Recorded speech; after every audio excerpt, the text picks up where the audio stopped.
untold truth hiding in plain sight. From the kingdom of Kush to the today Ethiopia.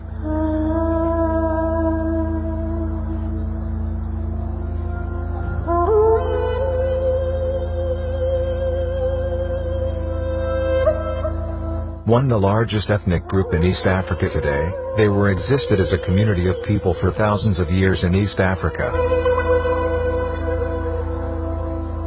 Available information clearly indicates that the land of Kush, Nubia, or the ancient Ethiopia, in Middle and Lower Nile, was the home of the Cushitic speakers.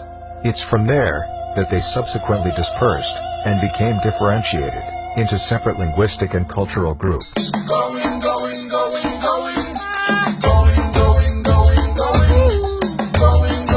According to Marjorie Perrin, 1948 British historian and writer on African affairs, the emigrant Semites landed in a continent of which the northeast appears to have been inhabited by the eastern groups of Hamites, often called Kushites.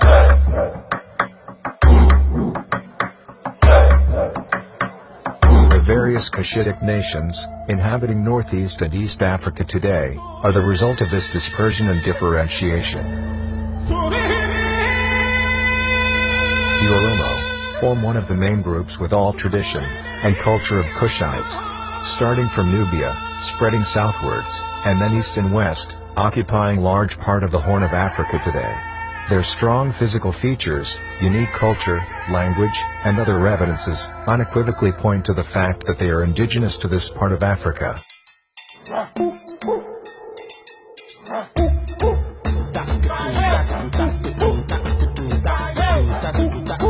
Many historians have clearly mentioned that the ancient Egypt land black KMT or Kemet was stolen from native African peoples, or the ancient Oromo ethnic group. The untold truth, hiding in plain sight, is that the land Egypt today was taken by brutal force and subterfuge by European and Pale Arabs of that time.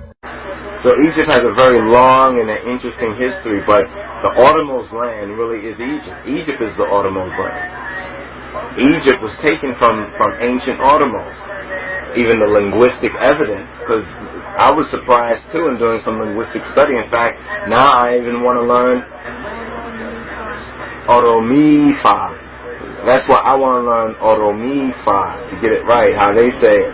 I like to learn that because it's a melodical linguistic search. There are several groups of people in East Africa very closely related to the Oromo today. For instance, the Afar and Somalis are very similar to Oromo in their appearance and culture. The fact that the Somali, Afar and Oromo languages share between 30% and 40% of their vocabulary could be an indication that these groups of people became differentiated very recently. Other Cushitic-speaking groups living in the same neighborhood, who are closely related to the Oromo, are Kanso, Sidama, Kambata, Duressa, Ago, Saho, Baja and many other groups. The Abyssinian history, about the arrival of the Oromo people, in the 16th century in East Africa from outside, is a fabrication and denial of historical facts.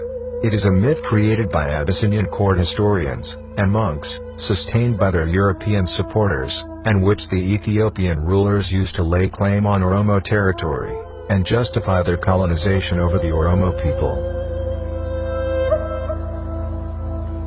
However, several authorities and historic evidences have indicated that the Oromo were in fact in the northeastern part of the continent before the arrival of the Habasha.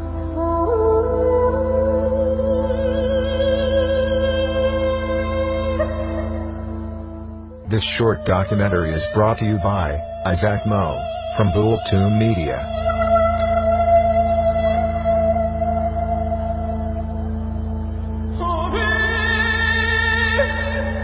If you want to understand today, you have to search yesterday. We are not makers of history. We are made by history.